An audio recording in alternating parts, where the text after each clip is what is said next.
Welcome back to tutti frutti cooking. இன்றைக்கி புஷ்ணிக்காய் மாங்காய் பச்சடி எப்படி செய்யலான்னு பார்ப்போம். யூஸ் மறக்காமல் லைக் பண்ணுங்கள், ஷேர் பண்ணுங்கள், சப்ஸ்கிரைப் பண்ணுங்கள்.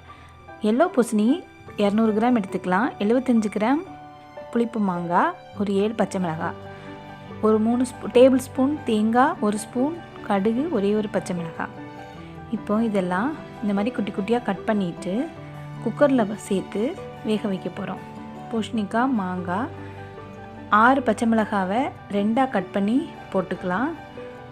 ஒரு பச்சை மிளகாவை தேங்காய், கடுகு, அந்த ஒரு பச்சை மிளகாவை சேர்த்து இப்படி அரைச்சி அந்த குக்கரில் சேர்த்துக்கலாம். ஒரு 100 ml வாட்டரையும் அதை சேர்த்து இதுக்கு தேவையான உப்பு அதையும் கொஞ்சம் போட்டு நல்லா மிக்ஸ் பண்ணிக்கலாம். மிக்ஸ் பண்ணிவிட்டு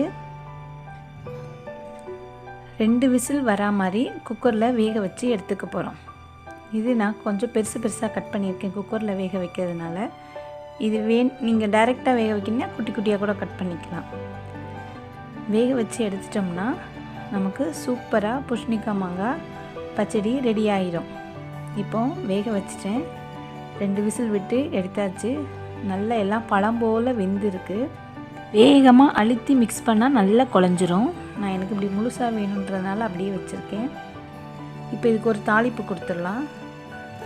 1 ஸ்பூன் எண்ணெய் ஊற்றிட்டு ஒரு 1/2 ஸ்பூன் கடுகு, ஒரு 1/2 ஸ்பூன் உளுத்தம்பருப்பு சேர்த்து அது ஃப்ரை ஆனதும் ஒரு காஞ்ச மிளகாய் வாசனைக்கு போட்டுட்டு கொஞ்சம் கருவேப்பிலையும் போட்டு நல்லா வறுத்துட்டு இப்போ வேக வச்சுருந்த புஷ்ணிக்காய் மாங்காவை அதில் சேர்த்துக்கணும்.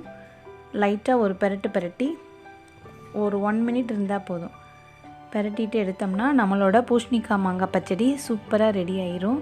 இது இனிப்பாக இருக்கும், புளிப்பாக இருக்கும், பச்சை மிளகாய் போட்டிருக்கிறதுனால காரமாக இருக்கும், உப்பு இருக்கும், கடுகு சேர்த்து அரைச்சதுனால லைட்டாக துவர்ப்பா கூட இருக்கும்.